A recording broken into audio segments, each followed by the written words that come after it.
This is a review for the Fountain KOA outside of Colorado Springs, Colorado. We are just outside of I-25. You can actually hear a bit of highway traffic. I don't think it's going to be a problem for sleeping tonight, but you can hear some of the highway traffic. You can see most of the sites are pull-throughs, and they're plenty big to accommodate larger rigs, as we have a larger rig. And we are on a basic site, so all we have included, well, we have electrical and power and water. So we have the 50 amp and the sewage and the water, and then we have a picnic table. We do not have a fire pit. The deluxe sites, I'll show you deluxe site after a bit, and it has more of a concrete pad for a patio and a fire pit included at it.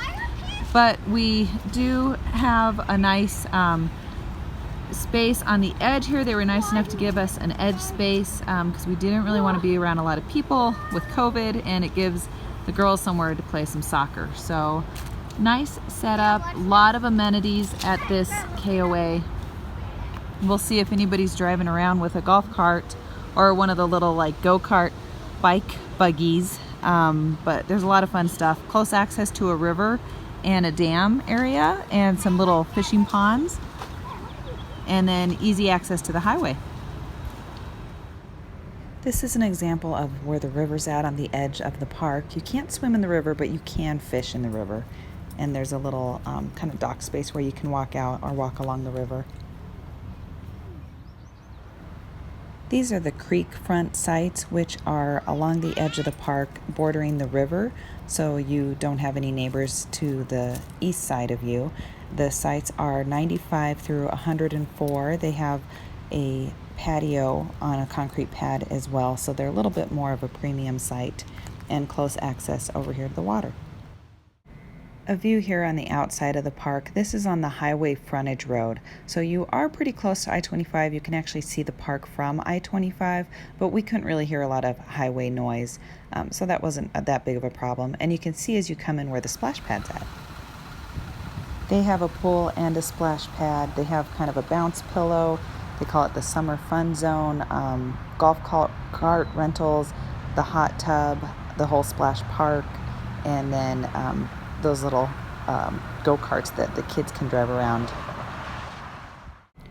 There's also cabins at this location, and you can see as we're first coming into the park, you have the cabins along one side here, and then they also have a bunch of cabins along an area where the dog park's at and where some future premium sites are going to be located at.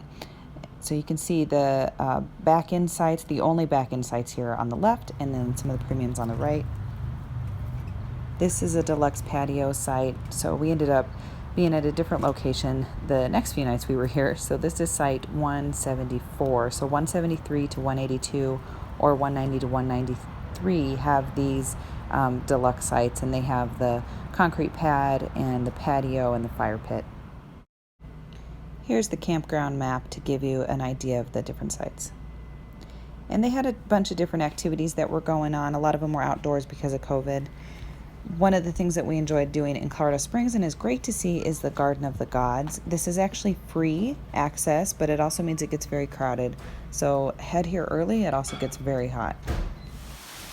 Seven Falls is beautiful to see, but it wasn't open because of COVID. So this is Helen Hunt Falls, which are really nice as well, and a lot of tourists don't know about it, but the locals do. You can look it up though and find the directions. And there's some fun off-roading, so if you have a 4x4 vehicle, you can go down a dirt path to get back to the city.